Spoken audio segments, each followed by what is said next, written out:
L'IVG entre dans la Constitution. Emmanuel Macron salue une fierté française et un message universel après l'adoption du texte hier au Congrès réuni au château de Versailles.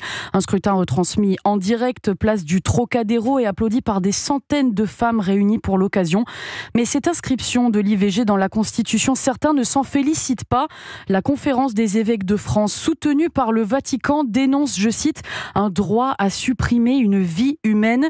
Une prise de position claire et rare du Vatican, Antonino Gallofaro. Oui, rare, vous l'avez dit, car le Vatican n'interfère en principe jamais dans la vie politique dans notre pays. Du moins, pas aussi ouvertement que dans cette note publiée hier, note dans laquelle le Saint-Siège rappelle que l'avortement demeure une atteinte à la vie et qu'il ne peut être vu sous le seul angle du droit des femmes. Et le Saint-Siège insiste, il ne peut y avoir de droit à supprimer une vie humaine.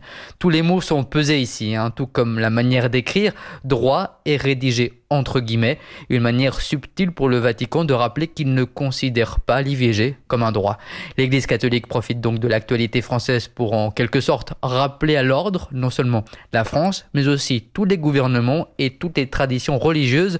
Le Vatican les invite à faire de la protection de la vie, comprendre depuis sa conception, une priorité absolue. Antonino Gallofaro, correspondant d'Europe 1 à Rome.